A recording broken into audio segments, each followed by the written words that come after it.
Hi friends, कैसे हैं आप सब। एक बार फिर से आपका स्वागत है आपके अपने यूट्यूब चैनल हक आपका। तो फ्रेंड्स, जैसे कि आप सब जानते हैं, आपका सीटेट का पेपर 7 और 8 फरवरी को होना है। यानी कि आपका लास्ट 2 डेज ही बचे हैं। 8 वालों के लिए 1 डेज है और आपका 7 वालों का तो आज है ही। तो इसी को ध्यान में रखते हुए आज की जो क्लास है ये आपकी बहुत इंपॉर्टेंट क्लास होने वाली है। जो पेपर देने जा रहे हैं उसे एक बार जरूर देख कर जाएं और आई प्रोमिस यहाँ से आपका क्वेश्चन आएगा ही आएगा। बहुत इंपॉर्टेंट क्लास आपकी होगी यहाँ पर आज। और आज की क्लास में हम वो टॉपिक्स वो क्वेश्चंस यहाँ पर देखेंगे जो सीटेट में आपके बार बार पूछे जाते हैं या आपके आजकल के पेपर में पूछे जाने की संभावना है। क्वेश्चन जो है यहाँ से जरूर पूछा जाएगा। तो इसी के साथ हम शुरू करते हैं अपनी आज की क्लास। तो फर्स्ट क्या है हमारा, एक अध्यापक छात्रों के साथ घनिष्ठ संबंध स्थापित कर सकता है। एक अध्यापक जो है वो छात्रों के साथ कैसे घनिष्ठ संबंध स्थापित कर सकता है। तो एक अध्यापक छात्रों के साथ एक प्राधिकार संपन्न व्यक्ति बनकर घनिष्ठ संबंध स्थापित कर सकता है। अध्यापक छात्रों के साथ घनिष्ठ संबंध कैसे स्थापित कर सकता है? एक प्राधिकार संपन्न व्यक्ति बनकर। नेक्स्ट क्वेश्चन पे आएंगे। नेक्स्ट क्या है, देखिए यहाँ पर ऑप्शंस मैंने नहीं रखे हैं ज्यादा कंफ्यूजन के लिए, ज्यादा टाइम के लिए, और आप मैंने आपके ये लीनियर बना दी है। 1 लाइन क्वेश्चन मैंने यहाँ पर ये बना दिए हैं। तो नेक्स्ट है, एक प्रभावी अध्यापक जो होता है वो कैसा होता है? प्रभावी अध्यापक आपका क्या होता है? जो विद्यार्थियों को स्वयं सीखने में सहायता करता है। प्रभावी अध्यापक किसको कहते हैं? जो विद्यार्थियों को स्वयं सीखने में सहायता करता है वो आपका प्रभावी अध्यापक होता है। नेक्स्ट आएंगे। नेक्स्ट क्या है हमारा, पाठ्य चर्चा निर्माण में विषय केंद्रित उपागम की निम्नलिखित में से कौन सी एक मुख्य सीमा है? तो पाठचर्या निर्माण में विषय केंद्रित उपागम की निम्नलिखित में से कौन सी एक मुख्य सीमा है? तो क्या है ये आपका, यह अधिगमकर्ताओं के अनुभवों के महत्व को छोड़ देता है। पाठचर्या निर्माण के विषय केंद्रित उपागम की कौन सी मुख्य सीमा है? तो ये है आपकी, यह अधिगमकर्ताओं के अनुभवों के महत्व को छोड़ देता है। नेक्स्ट आएंगे। नेक्स्ट है हमारा, किशोर अवस्था में बालक और बालिकाएं विद्यालय में किसकी अपेक्षा रखते हैं? किशोर अवस्था में बालक और बालिकाएं विद्यालय में किस चीज की अपेक्षा रखते हैं? किस चीज की अपेक्षा उनको होती है? तो उनको अपेक्षा होती है आपके भावनात्मक सहयोग की। किस चीज की अपेक्षा होती है? भावनात्मक सहयोग की अपेक्षा होती है। जब किशोर अवस्था में बालक बालिकाएं विद्यालय में होते हैं तो वहां पर उनको भावनात्मक सहयोग की अपेक्षा वो रखते हैं, उनको अपेक्षा होती है भावनात्मक सहयोग की। नेक्स्ट आएंगे। नेक्स्ट क्या है हमारा, विद्यार्थी केंद्रित शिक्षा छात्रों को क्या बनने की अनुमति देता है? विद्यार्थी केंद्रित शिक्षा छात्रों को क्या बनने की अनुमति देता है? तो वो आपके ज्ञान का निर्माता बनने की अनुमति देता है। तो करेक्ट क्या होगा यहाँ पर आपका? ज्ञान का निर्माता यहाँ पर आपका करेक्ट होगा। नेक्स्ट आएंगे। नेक्स्ट क्या है हमारा, आपकी राय में छात्रों को प्रेरित करने के लिए सर्वोत्तम साधन क्या है? छात्रों को प्रेरित करने के लिए सर्वोत्तम साधन क्या है? तो वो होता है आपके पाठ को सबसे रोचक बनाना। छात्रों को प्रेरित करने के लिए पाठ को रोचक बनाना होता है और यही आपका सर्वोत्तम साधन होता है छात्रों को प्रेरित करने का, कि पाठ को रोचक बनाया जाए। तो करेक्ट होगा आपका पाठ को सबसे रोचक बनाना। नेक्स्ट आएंगे। नेक्स्ट क्या है, देखिए ये कुछ टॉपिक्स आपके ऐसे हैं, कुछ क्वेश्चंस आपके ऐसे हैं जो आपके यहाँ पर पेपर में पूछे ही जाएंगे, यहाँ से क्वेश्चन आपका जरूर आएगा। तो एक बार आप इन सभी को कर लेना अच्छे से, एक बार इस क्लास को कंप्लीट देखना, पूरी देखना, तब आपको जाके थोड़ा कॉन्फिडेंस होगा कि हाँ कुछ पढ़ा है। तो विद्यार्थियों की प्रशंसा की जानी चाहिए। विद्यार्थियों की प्रशंसा आपके कैसे की जानी चाहिए, कहाँ पर करनी चाहिए? तो विद्यार्थियों की प्रशंसा करनी चाहिए लोगों के बीच। ठीक है, तो करेक्ट क्या होगा यहाँ पर आपका, विद्यार्थियों की प्रशंसा की जानी चाहिए लोगों के बीच। तो करेक्ट है यहाँ पर आपका, लोगों के बीच विद्यार्थियों की प्रशंसा की जानी चाहिए। नेक्स्ट आएंगे। नेक्स्ट क्या है हमारा, प्रकृति के अनुरूप अध्यापन करना, इसका अर्थ क्या है? प्रकृति के अनुरूप अध्यापन करना, इसका अर्थ क्या है? तो इसका अर्थ है आपका मानव विकास के प्राकृतिक सिद्धांतों यानी कि नियमों के अनुसार शिक्षित करना। प्राकृतिक के अनुरूप अध्यापन का अर्थ क्या है? इसका मतलब है आपका मानव विकास के प्राकृतिक सिद्धांतों के नियमों के अनुसार शिक्षित करना। नेक्स्ट आएंगे, नेक्स्ट है हमारा विज्ञान तथा कला प्रदर्शनियां, संगीत एवं नृत्य प्रदर्शन विद्यालय पत्रिका के प्रकाशन का उद्देश्य है।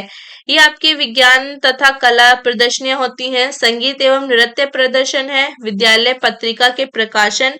इन सभी का उद्देश्य क्या होता है? तो इनका उद्देश्य होता है आपके शिक्षार्थियों को एक सृजनात्मक माध्यम उपलब्ध कराना। क्या मतलब होता है इनका? इनका उद्देश्य होता है विद्यार्थियों को, जो आपके शिक्षार्थी हैं, उनको एक सृजनात्मक माध्यम उपलब्ध कराना। तो करेक्ट हो जाएगा यहाँ पर आपका शिक्षार्थियों को एक सृजनात्मक माध्यम उपलब्ध कराना। नेक्स्ट आएंगे, नेक्स्ट क्या है हमारा प्राथमिक शिक्षा के लिए किसका अध्ययन सर्वाधिक उपयोगी होता है? प्राथमिक शिक्षक जो होते हैं उनके लिए किसका अध्ययन आपका सर्वाधिक उपयोगी होता है? तो प्राथमिक शिक्षक के लिए आपका बाल मनोविज्ञान का जो अध्ययन है वो आपके सर्वाधिक उपयोगी होता है। ठीक है, प्राथमिक शिक्षक के लिए सर्वाधिक अध्ययन उपयोगी होता है बाल मनोविज्ञान का। नेक्स्ट आएंगे, नेक्स्ट क्या है हमारा शिक्षक का प्रथम दायित्व किसके प्रति होता है? तो शिक्षक का प्रथम दायित्व जो है ये आपके किसके प्रति होगा? किसके प्रति होता है? वो आपके विद्यार्थी के प्रति होता है। शिक्षक का प्रथम दायित्व जो होगा वो आपके विद्यार्थी के प्रति होगा। तो करेक्ट आपका क्या होगा? करेक्ट यहाँ पर विद्यार्थी। नेक्स्ट आएंगे, नेक्स्ट क्या है हमारा शिक्षक का मुख्य उद्देश्य क्या होना चाहिए? एक शिक्षक का मुख्य उद्देश्य क्या होना चाहिए? तो शिक्षक का मुख्य उद्देश्य होना चाहिए कि वो छात्रों की सोचने की शक्ति को विकसित करे। छात्रों की सोचने की शक्ति को विकसित करना एक शिक्षक का मुख्य उद्देश्य यहाँ पर होना चाहिए। तो करेक्ट आंसर हो जाएगा यहाँ पर आपका छात्रों की सोचने की शक्ति विकसित करना। शिक्षक का मुख्य उद्देश्य क्या होना चाहिए? छात्रों की सोचने की शक्ति विकसित करना। नेक्स्ट आएंगे, नेक्स्ट क्या है हमारा समस्या समाधान उपागम सामान्यतः कहलाता है। समस्या समाधान उपागम ये आपके क्या कहते हैं? इसको सामान्यतः आपके ये कहलाता है संज्ञानात्मकवाद। क्या कहलाता है आपका? संज्ञानात्मकवाद कहलाता है। तो समस्या समाधान उपागम आपके क्या कहलाता है? संज्ञानात्मकवाद। नेक्स्ट आएंगे, नेक्स्ट क्या है हमारा कक्षा में अधिगम का विकास कैसे किया जा सकता है? कक्षा में अधिगम का विकास कैसे किया जा सकता है? तो ये आपके आधुनिक सूचना और संचार प्रौद्योगिकी उपकरण के द्वारा किया जा सकता है। कक्षा में अधिगम का विकास जो किया जा सकता है ये आपके आधुनिक सूचना और संचार प्रौद्योगिकी उपकरण के द्वारा किया जा सकता है। तो यही आपका करेक्ट हो जाएगा। नेक्स्ट आएंगे, नेक्स्ट क्या है हमारा नेक्स्ट है स्कूली शिक्षा में अध्ययन दौरे की क्या सार्थकता है? स्कूली शिक्षा में अध्ययन दौरे की सार्थकता क्या होती है? तो ये होती है आपके इससे सहभागितात्मक अभिवृत्ति को बढ़ावा मिलता है। अध्ययन दौरे की सार्थकता क्या है आपके? इससे सहभागितात्मक अभिवृत्ति को बढ़ावा मिलता है। तो यही आपका करेक्ट होगा। स्कूली शिक्षा में अध्ययन दौरे की क्या सार्थकता है? तो इससे आपके सहभागितात्मक अभिवृत्ति को बढ़ावा मिलता है। ओके, नेक्स्ट आएंगे, नेक्स्ट क्या है हमारा वर्ग शिक्षक रचनावाद को अंगीकार करने के लिए किसका आश्रय लेता है? वर्ग शिक्षक जो है वो आपके रचनावाद को अंगीकार करने के लिए किसका आश्रय लेता है? तो वो आपके विषय वस्तु की स्वनियोजित खोज का आश्रय लेता है। करेक्ट क्या होगा यहाँ पर आपका विषय वस्तु की स्वनियोजित खोज। वर्ग शिक्षक रचनावाद को अंगीकार करने के लिए किसका आश्रय लेता है? विषय वस्तु की स्वनियोजित खोज। तो करेक्ट हो जाएगा यहाँ पर आपका। नेक्स्ट आएंगे, नेक्स्ट क्या है हमारा वैज्ञानिक अवधारणाओं को बढ़ाने की कौन सी विधि सर्वाधिक कम प्रभावी होगी? तो वैज्ञानिक अवधारणाओं को जो बढ़ाने वाली विधि है कौन सी विधि है जो आपके सर्वाधिक कम प्रभावी होगी? तो ये होती है आपके एक बड़े अध्यापन कक्ष को व्याख्यान देना।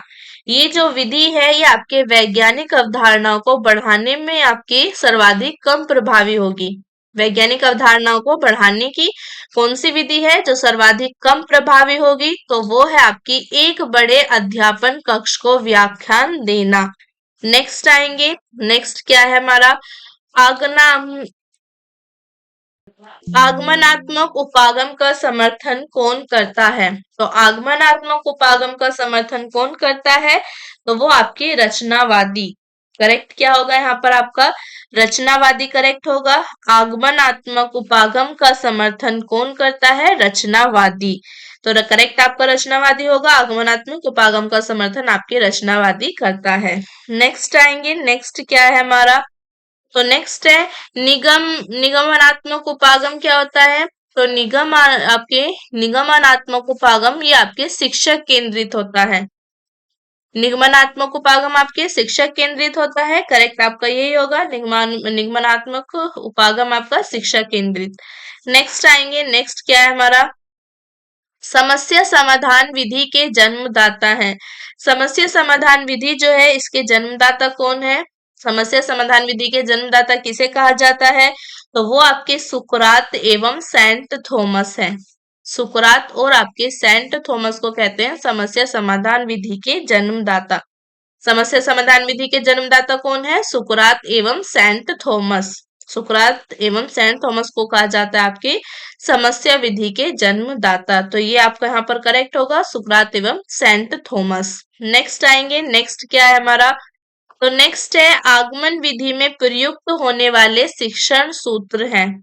आगमन विधि में प्रयुक्त होने वाले शिक्षण सूत्र आपके क्या हैं? तो वो है आपका ज्ञात से अज्ञात की ओर। आगमन विधि में प्रयुक्त होने वाला शिक्षण सूत्र है आपका ज्ञात से अज्ञात की ओर। ज्ञात से अज्ञात की ओर ये आपका शिक्षण सूत्र है जो आपका आगमन विधि में प्रयुक्त होता है। तो करेक्ट आपका ये होगा यहाँ पर आपका ज्ञात से अज्ञात की ओर, ये आपका आगमन विधि में प्रयुक्त होने वाला शिक्षण सूत्र है। नेक्स्ट आएंगे, नेक्स्ट क्या है हमारा? तो नेक्स्ट है गति का तृतीय नियम पढ़ने के लिए सबसे उपयुक्त विधि है। गति का तृतीय नियम पढ़ने के लिए सबसे उपयुक्त विधि कौन सी है? तो वो है आपकी आगमन विधि। कौन सी विधि है आपकी? आगमन विधि है। आगमन विधि गति का तृतीय नियम पढ़ने के लिए सबसे उपयुक्त विधि है। तो करेक्ट आपका क्या होगा? आगमन विधि। गति का तृतीय नियम पढ़ने के लिए सबसे उपयोगी विधि आगमन विधि। नेक्स्ट आएंगे, नेक्स्ट क्या है हमारा? शिक्षा की डाल्टन प्रणाली डैश द्वारा विकसित की गई। शिक्षा की जो आपकी डाल्टन प्रणाली है ये किसके द्वारा विकसित की गई थी? तो ये आपके विकसित की गई हेलन पार्कहर्स्ट के द्वारा। किसके द्वारा की गई? Helen Parkhurst.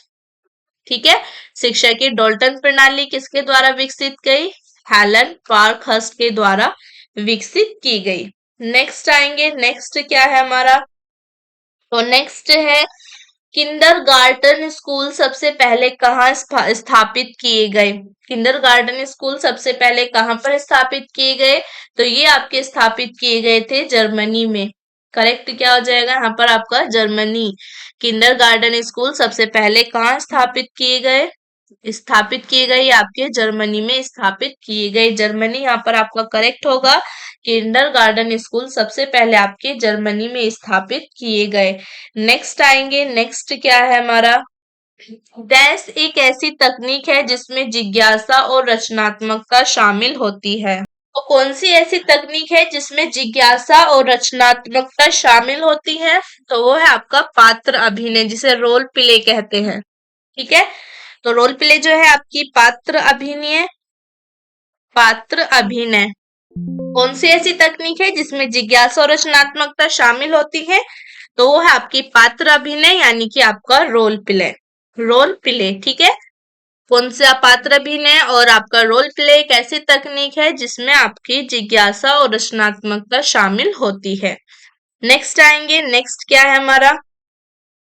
किसे अनुमानी पद्धति भी कहा जाता है? कौन सी पद्धति है आपकी जिसे अनुमानी पद्धति भी कहा जाता है? तो वो है आपकी समस्या निवारण पद्धति। समस्या निवारण पद्धति को क्या कहा जाता है? अनुमानी पद्धति भी इसको कहते हैं। ठीक है, तो करेक्ट होगा आपको यहाँ पर समस्या निवारण पद्धति। जो आपकी अनुमानी पद्धति कहते हैं उसको आपकी अनुमानी पद्धति किसे कहते हैं? समस्या निवारण पद्धति को। नेक्स्ट आएंगे, नेक्स्ट क्या है हमारा? किसे सोक्रेटिक विधि के रूप में जाना जाता है? सोक्रेटिक विधि के रूप में किसे जाना जाता है? आपके द्वंद्वात्मक उपागम को। तो करेक्ट है आपका द्वंद्वात्मक उपाय। द्वंद्वात्मक जो विधि है यह आपके सोक्रेटिक विधि के रूप में जानी जाती है। नेक्स्ट आएंगे, नेक्स्ट क्या है हमारा, शिक्षण की कौन सी विधि कक्षाओं के उबाऊ सत्रों में सकारात्मक परिवर्तन ला सकती है?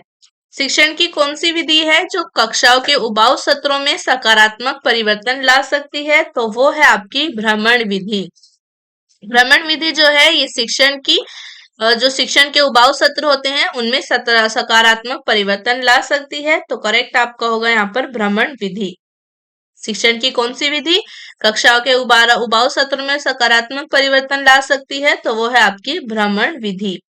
नेक्स्ट आएंगे, नेक्स्ट क्या है हमारा, यदि कोई किसान किसी विशेष फसल की उपज का अनुमान लगाता है, वह अनुमान सन्निकट और अनुकूल में काफी कौशल का उपयोग करता है, तो वह किस विधि का उपयोग कर रहा है? देखिए, अगर कोई किसान है और वो किसी विशेष फसल की उपज का अनुमान लगाता है और वो अनुमान जो है सन्निकट और अनुकूल में काफी कौशल का उपयोग कर रहा है वहां पर, तो वो किस विधि का उपयोग कर रहा है? कौन सी विधि वहां पर आपकी यूज हो रही है, किस विधि का वहां पर उपयोग हो रहा है? तो वो है आपकी ह्यूरिस्टिक विधि। करेक्ट होगा यहाँ पर आपका ह्यूरिस्टिक विधि। वो किस विधि का प्रयोग कर रहा है वहां पर? ह्यूरिस्टिक विधि का उपयोग वहां पर हो रहा है। जब कोई किसान किसी विशेष फसल की उपज का अनुमान लगाता है और वो अनुमान आपके सन्निकट और अनुकूल में काफी कौशल का उपयोग करता है, तो वो आपकी ह्यूरिस्टिक विधि का उपयोग कर रहा है। नेक्स्ट आएंगे, नेक्स्ट क्या है हमारा, साइलेंट वे तकनीक का प्रयोग किस विधि में किया जाता है? तो साइलेंट वे तकनीक का प्रयोग किस विधि में किया जाता है आपके? तो वो किया जाता है आपकी प्रत्यक्ष विधि में। ओके, किसमें किया जाता है आपके? प्रत्यक्ष विधि में। तो करेक्ट होगा यहाँ पर आपका प्रत्यक्ष विधि। साइलेंट वे तकनीक का प्रयोग आपके प्रत्यक्ष विधि में किया जाता है। नेक्स्ट आएंगे, नेक्स्ट क्या है हमारा, लक्ष्य प्राप्त करने के लिए शिक्षार्थी किस शिक्षण पद्धति में व्यावहारिक रूप से कार्य करता है? लक्ष्य प्राप्त करने के लिए शिक्षार्थी किस शिक्षण पद्धति में व्यावहारिक रूप से कार्य करता है? तो वो है आपकी व्यावहारिक विधि। व्यवहारिक विधि में आपके लक्ष्य प्राप्त करने के लिए शिक्षार्थी व्यावहारिक रूप से कार्य करता है। व्यवहारिक विधि यहाँ पर आपकी करेक्ट होगी। लक्ष्य प्राप्त करने के लिए शिक्षार्थी किस शिक्षण पद्धति में व्यावहारिक रूप से कार्य करता है? तो वो है आपकी व्यवहारिक विधि। नेक्स्ट आएंगे, नेक्स्ट क्या है हमारा, खेल विधि यानी कि आपका प्ले वे मेथड जो है उसके जन्मदाता कौन है? खेल विधि जो आपका प्ले वे मेथड है उसके जन्मदाता कौन है आपके? तो वो है आपके फ्रोबेल। फ्रोबेल को खेल विधि का जन्मदाता कहा जाता है। प्लेवे मेथड जो है इसकी जन्मदाता है आपके फ्रोबेल। खेल विधि जो आपका प्लेवे मेथड है इसके जन्मदाता कौन है? वो है आपके फ्रोबेल। तो करेक्ट यहाँ पर हो जाएगा आपका फ्रोबेल। नेक्स्ट आएंगे, नेक्स्ट क्या है हमारा, कौन से मापदंड संज्ञानात्मक और सांस्कृतिक दोनों पहलुओं के अंतर्गत आते हैं? कौन से मापदंड हैं जो आपके संज्ञानात्मक और सांस्कृतिक दोनों पहलुओं के अंतर्गत आते हैं? तो वो है आपकी शैक्षिक क्षमता। क्या है आपका? शैक्षिक क्षमता। शैक्षिक क्षमता जो है ये आपके संज्ञानात्मक और आपके सांस्कृतिक दोनों पहलुओं के अंतर्गत आते हैं। तो करेक्ट होगा यहाँ पर आपका शैक्षिक क्षमता। शैक्षिक क्षमता मापदंड संज्ञानात्मक और सांस्कृतिक दोनों पहलुओं के अंतर्गत आते हैं। नेक्स्ट आएंगे, नेक्स्ट क्या है हमारा, नेक्स्ट है विद्यार्थियों के अवांछनीय व्यवहार में बदलाव लाने के लिए सबसे समर्थ पद्धति है। विद्यार्थियों के अवांछनीय व्यवहार में बदलाव लाने के लिए सबसे समर्थ पद्धति कौन सी है? तो वो है आपके अवांछनीय व्यवहारों के कारणों को जानना और उनका उपाय बताना। ओके, विद्यार्थियों के अवांछनीय व्यवहार में बदलाव लाने के लिए सबसे समर्थ पद्धति है आपके उनके अवांछनीय व्यवहार के जो कारण है उनको जानना और उनका उपाय बताना। तो ये आपका करेक्ट हो जाएगा यहाँ पर। विद्यार्थियों के अवांछनीय व्यवहार में बदलाव लाने के लिए सबसे समर्थ पद्धति है उनके अवांछनीय व्यवहार के कारणों को जानना और उनका उपाय बताना। नेक्स्ट आएंगे, नेक्स्ट क्या है हमारा, एक चयनित प्रक्रियात्मक प्रश्न को छात्रों द्वारा किसकी आवश्यकता होती है? एक चयनित प्रक्रियात्मक प्रश्न को छात्रों द्वारा डैश की आवश्यकता होती है, तो वो आपके सही जवाब पहचानने की आवश्यकता होती है। एक चयनित प्रक्रियात्मक प्रश्न को छात्रों द्वारा सही जवाब पहचानने की आवश्यकता होती है। तो करेक्ट हो जाएगा यहाँ पर आपका सही जवाब पहचानने की। नेक्स्ट आएंगे, नेक्स्ट क्या है हमारा, तो नेक्स्ट है छात्रों के अर्जित ज्ञान यानी कि एक्वायर्ड नॉलेज की जांच करने के लिए प्रयोग में ली जाने वाली प्रविधि है।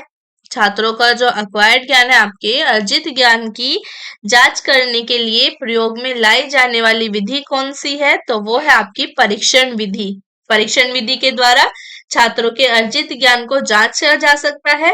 छात्रों के अर्जित ज्ञान यानी कि एक्वायर्ड नॉलेज को जांच करने के लिए प्रयोग में ली जाने वाली प्रविधि है आपके परीक्षण विधि। तो करेक्ट क्या हो जाएगा यहाँ पर आपका परीक्षण विधि करेक्ट हो जाएगा। नेक्स्ट आएंगे, नेक्स्ट क्या है हमारा, तो नेक्स्ट है समूह शिक्षण में विद्यार्थियों की कौन सी आकांक्षा होती है। तो समूह शिक्षण में विद्यार्थियों की कौन सी आकांक्षा होती है, पृथक विद्यार्थियों को समूह से आकर्षित करना। समूह शिक्षण में विद्यार्थियों की आकांक्षा होती है पृथक विद्यार्थियों को समूह से आकर्षित करना। तो करेक्ट होगा यहाँ पर आपका। नेक्स्ट आएंगे, नेक्स्ट क्या है हमारा, सहयोगी अधिगम यानी कि कोऑपरेटिव लर्निंग की प्रक्रिया को बढ़ावा देने के लिए शिक्षक को क्या करना चाहिए। तो सहयोगी अधिगम यानी कि कोऑपरेटिव लर्निंग की प्रक्रिया को बढ़ावा देने के लिए शिक्षक को सामूहिक परियोजना कार्य देने चाहिए। ओके, सहयोगी अधिगम यानी कि कोऑपरेटिव लर्निंग की प्रक्रिया को बढ़ावा देने के लिए एक शिक्षक को सामूहिक परियोजना कार्य देने चाहिए। तो करेक्ट आंसर क्या होगा यहाँ पर आपका सामूहिक परियोजना कार्य। नेक्स्ट आएंगे, नेक्स्ट क्या है हमारा, दल शिक्षण यानी कि टीम टीचिंग का सर्वप्रथम प्रयोग किया गया। जो आपका दल शिक्षण है यानी कि टीम टीचिंग का सर्वप्रथम प्रयोग आपके कहाँ पर किया गया, तो ये किया गया आपके अमेरिका में। ओके, कहाँ पर किया गया, आपके अमेरिका में किया गया दल शिक्षण यानी कि टीम टीचिंग का सर्वप्रथम प्रयोग। नेक्स्ट आएंगे, नेक्स्ट क्या है हमारा, शिक्षकों के एक समूह द्वारा किए जाने वाला शिक्षण कहलाता है। शिक्षकों के एक समूह द्वारा किए जाने वाला शिक्षण क्या कहलाता है, आपका दल शिक्षण कहलाता है। और इसका सर्वप्रथम प्रयोग कहाँ पर किया गया, आपके अमेरिका में किया गया। अमेरिका में इसका सर्वप्रथम प्रयोग किया गया। ओके, दल शिक्षकों के एक समूह द्वारा किया जाने वाला शिक्षण कहलाता है आपका दल शिक्षण यानी कि आपका team teaching. Team teaching. Okay, next आएंगे, नेक्स्ट क्या है हमारा, शिक्षा के क्षेत्र में विद्यार्थियों के बहिरंग कार्यकलाप की क्या भूमिका है। शिक्षा के क्षेत्र में विद्यार्थियों के बहिरंग कार्यकलाप की क्या भूमिका है, तो इससे आपके सामाजिक कौशल को बढ़ावा मिलता है। शिक्षा के क्षेत्र में विद्यार्थियों के बहिरंग कार्यकलाप से आपके सामाजिक कौशल को बढ़ावा मिलता है। ये इसकी भूमिका है कि इससे सामाजिक कौशल को बढ़ावा मिलता है। तो करेक्ट होगा यहाँ पर आपका इससे सामाजिक कौशल को बढ़ावा मिलता है। नेक्स्ट आएंगे, नेक्स्ट क्या है हमारा, कक्षा में दक्षता आधारित शिक्षण से आपका क्या अभिप्राय है। तो कक्षा में दक्षता आधारित शिक्षण से क्या अभिप्राय है, तो इसका अभिप्राय है आपके रटन अधिगम से स्व अधिगम में अंतरण। कक्षा में दक्षता आधारित शिक्षण से आपका क्या अभिप्राय है, रटन अधिगम से स्व अधिगम में अंतरण। नेक्स्ट आएंगे, नेक्स्ट क्या है हमारा, अनुभवात्मक अधिगम क्या है। अनुभवात्मक अधिगम क्या है, ये आपका एक खेल एकीकृत अधिगम है। अनुभवात्मक अधिगम आपका खेल एकीकृत अधिगम है। तो करेक्ट होगा यहाँ पर आपका खेल एकीकृत अधिगम। नेक्स्ट आएंगे, नेक्स्ट क्या है हमारा, शिक्षा शास्त्र क्या है। शिक्षा शास्त्र क्या है आपका, तो शिक्षा शास्त्र यह अध्ययन पद्धति का व्यापक रेंज है जिसके मूल्यांकन और अनुदेश शामिल है। यह आपकी एक अध्यापन पद्धति की व्यापक रेंज है जिसके मूल्यांकन और अनुदेश शामिल है। नेक्स्ट आएंगे, नेक्स्ट क्या है हमारा, दक्षता आधारित अधिगम से आपका क्या तात्पर्य है। तो दक्षता आधारित अधिगम से क्या तात्पर्य है, इसका तात्पर्य है प्रत्येक विषय में किसी विशेष अभिक्षमता में प्रवीणता प्राप्त करना। ओके, दक्षता आधारित अधिगम से क्या तात्पर्य है, प्रत्येक विषय में किसी विशेष अभिक्षमता में प्रवीणता प्राप्त करना। नेक्स्ट आएंगे, नेक्स्ट क्या है हमारा, वर्तमान परिस्थिति में आप कक्षा में वर्तमान परिस्थिति में आप कक्षा में चर्चित अधिगम कैसे सुनिश्चित करेंगे? तो कैसे सुनिश्चित करेंगे? गतिविधि कार्यकलाप आधारित शिक्षण। वर्तमान परिस्थिति में आप कक्षा में चर्चित अधिगम कैसे सुनिश्चित करेंगे? गतिविधि और कार्यकलाप आधारित शिक्षण के आधार पर। नेक्स्ट आएंगे, नेक्स्ट क्या है हमारा? विद्यार्थियों को अन्वेषी परियोजना किसके अंतर्गत आती है? विद्यार्थियों को अन्वेषी परियोजना किसके अंतर्गत आती है? तो ये आपके अभिज्ञानात्मक अधिगम के अंतर्गत आती है। विद्यार्थियों की अन्वेषी परियोजना किसके अंतर्गत आती है? अभिज्ञानात्मक अधिगम के अंतर्गत आती है। तो करेक्ट हो जाएगा आपका अभिज्ञानात्मक अधिगम। नेक्स्ट आएंगे, नेक्स्ट क्या है हमारा? अभिक्षमता आधारित शिक्षा में सुनिश्चित किया जाता है। अभिक्षमता, आपकी अभिक्षमता आधारित शिक्षा में क्या सुनिश्चित किया जाता है? उच्च स्तर पर चिंतन कौशल वहां पर सुनिश्चित किया जाता है। उच्च स्तर पर चिंतन कौशल ये आपके अभिक्षमता आधारित शिक्षा में सुनिश्चित किया जाता है। तो करेक्ट आपका क्या हो जाएगा? उच्च स्तर पर चिंतन कौशल। नेक्स्ट आएंगे, नेक्स्ट क्या है हमारा? स्कूल में दिन के आरंभ में कौन सी गतिविधि करना न्यूनतम उपयुक्त है? तो स्कूल के दिन में आरंभ में कौन सी गतिविधि करना न्यूनतम उपयुक्त है? तो वो है आपका गृह कार्य देना। ओके, क्या हो जाएगा यहाँ पर आपका? करेक्ट, गृह कार्य देना। स्कूल में दिन में आरंभ में कौन सी गतिविधि करना न्यूनतम उपयुक्त है? वो आपका गृह कार्य देना। नेक्स्ट आएंगे, नेक्स्ट क्या है हमारा? स्कूल में नाटक करना किस सिद्धांत पर आधारित है? स्कूल में नाटक करना ये आपके किस सिद्धांत पर आधारित है? तो ये आपके कार्य करके सीखना उस सिद्धांत पर आधारित है। ओके, स्कूल में नाटक करना किस सिद्धांत पर आधारित है? कार्य करके सीखना। नेक्स्ट आएंगे, नेक्स्ट क्या है हमारा? कौन सा प्रभावी शिक्षण का विज्ञान है? कौन सा प्रभावी शिक्षण का विज्ञान है? तो वो है आपके शिक्षा शास्त्र। शिक्षा शास्त्र प्रभावी शिक्षण का विज्ञान है। करेक्ट होगा यहाँ पर आपका शिक्षा शास्त्र। शिक्षा शास्त्र आपका प्रभावी शिक्षण का विज्ञान है। नेक्स्ट आएंगे, नेक्स्ट क्या है हमारा? वयस्कों को इरादतन अनुभव को लेने और साझा करने के लिए समय लेना चाहिए। इसका क्या अर्थ है? वयस्कों को इरादतन अनुभव को लेने और साझा करने के लिए समय लेना चाहिए। इसका अर्थ क्या है? क्या मतलब होता है इसका? तो बच्चों को उन चीजों और घटनाओं के बारे में बात करने के अवसर प्रदान करना जो यहाँ और अब, अतीत, वर्तमान और काल्पनिक नहीं है। बच्चों को उन चीजों और घटनाओं के बारे में बात करने के अवसर प्रदान करना जो यहाँ अब यानी कि अतीत, वर्तमान और काल्पनिक नहीं है। नेक्स्ट आएंगे, नेक्स्ट क्या है हमारा? एक अर्थ क्रियापरक सेक्शन उपागम में शिक्षक को किस प्रकार के खेल का उपयोग करना चाहिए? एक अर्थ क्रियापरक शैक्षिकरण उपागम में शिक्षक को किस प्रकार के खेल का उपयोग करना चाहिए? तो वो है आपका अनुकरण। अनुकरण का उपयोग करना चाहिए। एक अर्थ क्रियापरक शैक्षिकरण उपागम में शिक्षक को अनुकरण के खेल का उपयोग करना चाहिए। नेक्स्ट आएंगे, नेक्स्ट क्या है हमारा? शैक्षणिक विश्लेषण के शिक्षा चरण में कौन सी गतिविधि शामिल है? शैक्षणिक विश्लेषण के शिक्षा चरण में कौन सी गतिविधि शामिल है? तो वो है आपके इच्छित सीखने के परिणामों की उपलब्धि के लिए जांच करने के लिए उपकरणों का निर्धारण। इच्छित सीखने के परिणामों की उपलब्धि के लिए जांच करने के लिए उपकरणों का निर्धारण, ये गतिविधि आपके शामिल है शैक्षणिक विश्लेषण के शिक्षा चरण में। ओके, नेक्स्ट आएंगे, नेक्स्ट क्या है हमारा? क्लासरूम अध्यापन में समूह गतिविधि का क्या उद्देश्य है? क्लासरूम अध्यापन में समूह गतिविधि का क्या उद्देश्य है? तो ये है आपका अधिक से अधिक बच्चों को अधिगम में भाग लेना। क्लासरूम अध्यापन में समूह गतिविधि का क्या उद्देश्य है? अधिक से अधिक बच्चों को अधिगम में भाग लेना। तो ये आपका करेक्ट हो जाएगा, अधिक से अधिक बच्चों को अधिगम में भाग लेना। तो ये आपका करेक्ट हो जाएगा। क्लासरूम अध्यापन में समूह गतिविधि का क्या उद्देश्य है? अधिक से अधिक बच्चों को अधिगम में भाग लेना। नेक्स्ट आएंगे, नेक्स्ट क्या है हमारा? किसकी सबसे महत्वपूर्ण विशेषता उसका अयांत्रिक स्वरूप है, जिसका अर्थ है कि बच्चे अपने हाथ से काम करते हुए सीखेंगे। किसकी सबसे महत्वपूर्ण विशेषता है कि उसका अयांत्रिक स्वरूप है, जिसका अर्थ है कि बच्चे अपने हाथ से करते हुए सीखेंगे, अपने हाथ से काम करते हुए सीखेंगे। तो वो है आपका कार्य शिक्षा। ओके, कार्य शिक्षा सबसे महत्वपूर्ण विशेषता उसका आंतरिक स्वरूप है, जिसका अर्थ है कि बच्चे अपने हाथ से काम करते हुए सीखेंगे। तो करेक्ट हो जाएगा यहाँ पर आपका कार्य शिक्षा।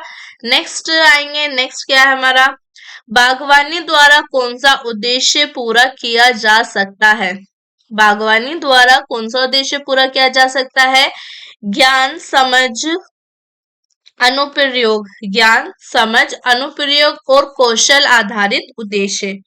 ज्ञान समझ अनुप्रयोग और कौशल आधारित उद्देश्य आपके पूरे किए जा सकते हैं बागवानी द्वारा। ओके, बागवानी द्वारा कौन सा उद्देश्य पूरा किया जा सकता है, ज्ञान समझ अनुप्रयोग और आपका कौशल आधारित उद्देश्य। नेक्स्ट आएंगे, नेक्स्ट क्या है हमारा, चित्रकारी के साथ किस गतिविधि का उपयोग किया जाता है। चित्रकारी के साथ आपकी किस गतिविधि का उपयोग किया जाता है, तो वो है आपकी सुनो और अनुमान लगाओ। ओके, चित्रकारी के साथ आपकी सुनो और अनुमान लगाओ गतिविधि का उपयोग किया जाता है। ये आपका करेक्ट हो जाएगा, सुनो और अनुमान लगाओ। नेक्स्ट आएंगे, नेक्स्ट क्या है हमारा, किस दस्तावेज ने बहुभाषावाद और भाषा की शक्ति पर बात की है। देखिए, जितने भी टॉपिक्स मैं आपको करा रही हूँ, सॉरी, जितने भी मैं आपको ये वन लाइन करा रही हूँ, जितने भी आपको ये क्वेश्चंस करा रही हूँ, ये आपके बहुत इंपॉर्टेंट है, बहुत ज्यादा इंपॉर्टेंट है, जो आपके सीटेट में पूछे जाते रहे हैं और आपके जो अभी एग्जाम है ये, इनमें भी पूछे जाने की संभावना यहाँ से होती है। तो बहुत ही इंपॉर्टेंट क्लास है, आप लास्ट तक जरूर देखें, बहुत कुछ यहाँ पर आप आज सीखेंगे। ओके, आप सीखेंगे और आपका काफी रिवीजन भी होगा। तो किस दस्तावेज ने बहुभाषावाद और भाषा की शक्ति पर बात की है, तो वो है आपकी नैप 20, न्यू एजुकेशनल पॉलिसी 2020। इसने आपके बहुभाषावाद और भाषा की शक्ति पर बात की है। नेक्स्ट आएंगे, नेक्स्ट क्या है हमारा, राष्ट्रीय शिक्षा नीति सन 2020 के अनुसार विद्यालयों में कक्षा 5 तक शिक्षा का माध्यम होना चाहिए। अभी राष्ट्रीय शिक्षा नीति सन 2020 के अनुसार विद्यालयों में कक्षा 5 तक की जो शिक्षा का माध्यम है वो आपके क्या होना चाहिए, वो आपकी मातृभाषा या प्रादेशिक भाषा में होना चाहिए। ओके, जो आपकी कक्षा 5 तक की शिक्षा है वो आपकी मातृभाषा और प्रादेशिक भाषा में होना चाहिए। नेक्स्ट आएंगे, नेक्स्ट क्या है हमारा, राष्ट्रीय शिक्षा नीति सन 2020 का विजन क्या है। तो राष्ट्रीय शिक्षा नीति सन 2020 का विजन है आपका भारत को एक सशक्त जीवंत ज्ञान आधारित समाज में परिवर्तित करना। भारत को एक सशक्त जीवंत ज्ञान आधारित समाज में परिवर्तित करना, ये आपके राष्ट्रीय शिक्षा नीति सन 2020 का विजन है। नेक्स्ट आएंगे, नेक्स्ट क्या है हमारा, राष्ट्रीय शिक्षा नीति सन 2020 के अनुसार औपचारिक रूप से विद्यालय में प्रवेश के लिए न्यूनतम आयु क्या है। तो राष्ट्रीय शिक्षा नीति सन 2020 के अनुसार औपचारिक रूप से विद्यालयों में प्रवेश करने के लिए न्यूनतम आयु है आपकी 6 वर्ष। कितनी न्यूनतम आयु है आपकी, 6 वर्ष होनी चाहिए। नेक्स्ट आएंगे, नेक्स्ट क्या है हमारा, न्यू एजुकेशनल पॉलिसी सन 2020 ने संपूर्णवादी शिक्षा की चर्चा में किस बात पर ध्यान देने के लिए कहा है। तो ये आपकी नई राष्ट्रीय शिक्षा नीति जो है, राष्ट्रीय शिक्षा नीति सन 2020 ने संपूर्णवादी शिक्षा की चर्चा में किस पर ध्यान देने को कहा है। तो उसने आपके सभी पक्षों यानी कि ज्ञानात्मक, क्रियात्मक और आपके भावनात्मक, ओके, सभी पक्ष यानी कि आपका ज्ञानात्मक, क्रियात्मक और भावनात्मक पर अपेक्षित बल देने पर ध्यान देने के लिए कहा है। तो करेक्ट आंसर हो जाएगा आपके सभी पक्षों पर, ज्ञानात्मक, क्रियात्मक और भावात्मक पर अपेक्षित बल देने पर। ओके, नेक्स्ट आएंगे, नेक्स्ट क्या है हमारा, तो नेक्स्ट है एक अध्यापक यह पाता है कि उसकी कक्षा के किशोर एक अध्यापक यह पाता है कि उसकी कक्षा के किशोर छात्र अवलोकन के द्वारा सीखते हैं, इसे क्या कहते हैं। एक अध्यापक यह पाता है कि उसकी कक्षा के जो किशोर छात्र हैं वो अवलोकन के द्वारा सीखते हैं, तो इसे क्या कहते हैं। तो इसे कहते हैं आपके प्रतिनिधि मूलक अधिगम। ओके, प्रतिनिधि मूलक अधिगम। नेक्स्ट आएंगे, नेक्स्ट क्या है हमारा, किसके स्थान पर राष्ट्रीय शिक्षा नीति सन 2020 आई है। आपकी जो राष्ट्रीय शिक्षा नीति सन 2020 है ये आपके किसके स्थान पर आई है? तो ये आई है आपके एनपीई 1986 के स्थान पर। एनपीई 1986 के स्थान पर आई है आपकी एनईपी 2020। ओके, नेक्स्ट आएंगे। नेक्स्ट क्या है हमारा? एनईपी से क्या अभिप्रेत है? So easy, national education policy. Okay, NEP से क्या अभिप्रेत है? क्या आपकी इसकी फुल फॉर्म है? तो ये आपकी नेशनल एजुकेशन पॉलिसी।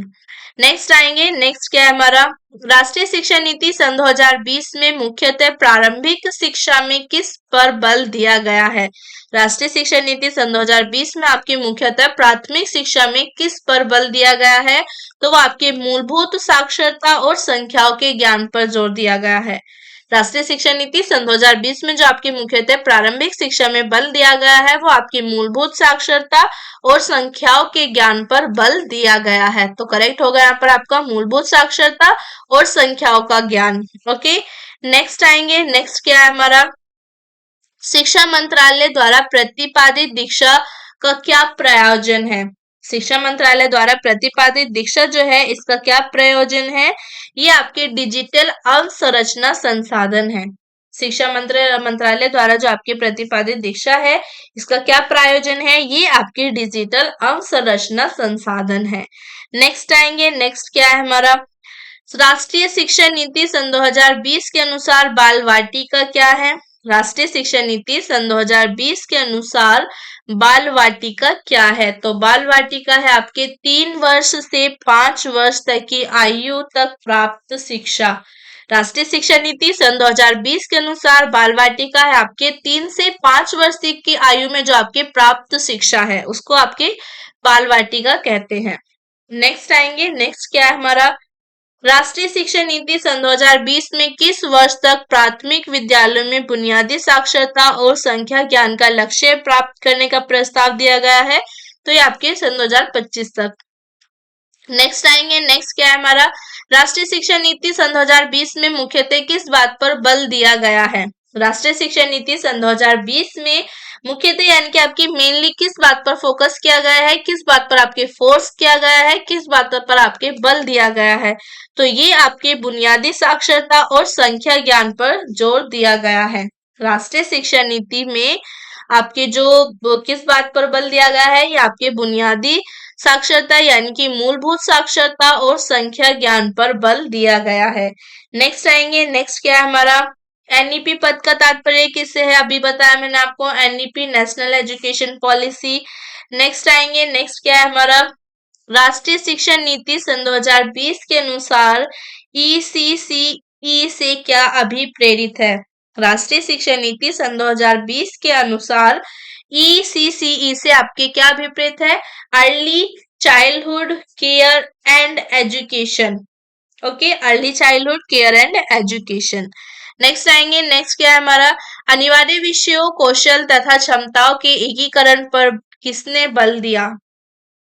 अनिवार्य विषयों, कौशल तथा क्षमताओं के एकीकरण पर किसने बल दिया? आपके नेशनल एजुकेशन पॉलिसी, राष्ट्रीय शिक्षा नीति सन 2020 ने। नेक्स्ट आएंगे। नेक्स्ट क्या है हमारा? राष्ट्रीय शिक्षा नीति सन 2020 के अनुसार औपचारिक शिक्षा प्राप्त करने के लिए विद्यालय में प्रवेश की न्यूनतम आयु कितनी है? तो ये आपके 6 वर्ष है। ये आपको यहाँ पर गलत है, ये 6 वर्ष है।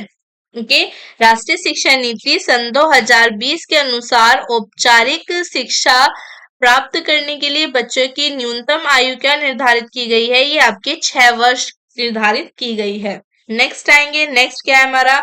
न्यू आपके नेशनल एजुकेशन पॉलिसी सन 2020 के अंतिम प्रारूप बनाने वाली समिति का अध्यक्ष कौन था? एनईपी सन 2020 के अंतिम प्रारूप को बनाने वाली समिति का अध्यक्ष कौन था? तो वो थे आपके के कस्तूरी रंगन। के कस्तूरी रंगन आपके अध्यक्ष थे जिन्होंने उस समिति के जिसने आपकी एनईपी का अंतिम प्रारूप बनाया था। नेक्स्ट आएंगे। नेक्स्ट क्या है हमारा? एनईपी सन 2020 के अनुसार वर्ष 3 से 8 के बच्चे किस स्तर में आएंगे? न्यू आपके जो नेशनल एजुकेशन पॉलिसी है इसके अनुसार वर्ष 3 से 8 के जो बच्चे हैं, 3 से 8 वर्ष के बच्चे किस स्तर में आएंगे? तो आपके निम्न प्राथमिक स्तर में आएंगे। ओके, 3 से 8 वर्ष के बच्चे आएंगे आपके निम्न प्राथमिक स्तर में आपके नैप 2020 के अनुसार। नेक्स्ट आएंगे, नेक्स्ट क्या है हमारा, परख का संबंध किससे है? तो परख का संबंध आपकी किससे है? राष्ट्रीय मूल्यांकन परीक्षण से। परख का संबंध किससे? आपके राष्ट्रीय मूल्यांकन परीक्षण से संबंध है आपके परख का। नेक्स्ट आएंगे, नेक्स्ट क्या है हमारा, राष्ट्रीय शिक्षा नीति सन 2020 में प्रस्तावित प्रमुख क्षेत्र है। तो राष्ट्रीय शिक्षा नीति सन 2020 में प्रस्तावित प्रमुख क्षेत्र है आपका समान और समावेशी शिक्षा। ओके, राष्ट्रीय शिक्षा नीति सन 2020 में प्रस्तावित प्रमुख क्षेत्र है आपका समान और समावेशी शिक्षा। नेक्स्ट आएंगे, नेक्स्ट क्या है हमारा, नई शिक्षा नीति सन 2020 के अनुसार ECCE का समग्र लक्ष्य है early childhood care and education. इसका समग्र लक्ष्य क्या है? संज्ञानात्मक, मनोगतिक यानी कि आपके मनोप्रेरक और भावात्मक आयों में इष्टतम परिणाम प्राप्त करना। नई शिक्षा नीति सन 2020 के अनुसार ECCE का समग्र लक्ष्य क्या है आपके? संज्ञानात्मक, मनोगतिक, भावात्मक आयामों में इष्टतम परिणाम प्राप्त करना। ओके, नेक्स्ट आएंगे, नेक्स्ट क्या है हमारा, NEP सन 2020 के अनुसार समावेशन कोष किसके लिए निर्मित किया जाएगा? NEP सन 2020 के अनुसार समावेशन कोष जो है ये आपके किसके लिए निर्मित किया जाएगा? तो ये आपके निर्मित किया जाएगा सामाजिक आर्थिक रूप से वंचित समूहों हेतु समरूपी पहुंच बनाने हेतु। ओके, सामाजिक आर्थिक रूप से वंचित समूहों हेतु समरूपी पहुंच बनाने हेतु। नेक्स्ट आएंगे, नेक्स्ट क्या है हमारा, व्यावसायिक यानी कि वोकेशनल और कौशल कार्यक्रम के संबंध में नई नीति कब शुरू की गई? वो आपके सन 2020 में शुरू की गई। नेक्स्ट है आपका NEP सन 2020 के अनुसार विद्यालय पाठ्यक्रम में अंक गणित पर प्रयोग दिया जाना चाहिए। तो ये आपके प्रक्रियात्मक साक्षरता है। NEP सन 2020 के अनुसार विद्यालय पाठ्यक्रम में अंकगणित पर जोर दिया जाना चाहिए। ये आपकी प्रक्रियात्मक साक्षरता है। नेक्स्ट आएंगे, नेक्स्ट क्या है हमारा, NEP 1986, 1992, 2005 एंड 2020 1986, 1992, सन 2005 और सन 2020 में विभिन्न नीतियां बनाई गई हैं। शिक्षा मंत्रालय और अन्य अधिकारियों द्वारा बनाई गई इन सभी नीतियों को सामाजिक सांस्कृतिक वातावरण के किस आयाम के तहत सर्वश्रेष्ठ श्रेणी में रखा गया है? तो वो आपकी राजनीतिक श्रेणी में इनको रखा गया है। ओके, तो ये आपका करेक्ट हो जाएगा राजनीतिक श्रेणी। तो यहाँ पर आपका एंड होता है क्लास का। ये आपके जो आप जितने भी आपके इंपोर्टेंट क्वेश्चन थे जो आपके पीछे से आपके एग्जाम्स में CTET के लास्ट ईयर्स में पूछे जा रहे थे, ये आपके नेक्स्ट अपकमिंग एग्जाम है आपके 7 और 8 में। इसमें आज आपका 7 और कल आपके 8 में वहां पर आपके पूछे जा सकते हैं। ये सभी लगभग मैंने आपको कंप्लीट करा दिए। आई होप आपको अच्छे लगे होंगे, काफी इंपॉर्टेंट होंगे आपके लिए। और एक बार क्लास को पूरी जरूर देखना, बहुत इंपॉर्टेंट क्लास थी, बहुत ज्यादा आपकी जो क्वेश्चंस है यहाँ पर आपके इम्पोर्टेंट थे। तो इसी उम्मीद के साथ हम क्लास की एंड करते हैं कि आपका पेपर अच्छा जाए। आई होप आपका पेपर अच्छा जाए और आपका पेपर यहाँ पर क्लियर हो जाए। तो मिलेंगे नेक्स्ट क्लास में, तब तक के लिए बाय बाय।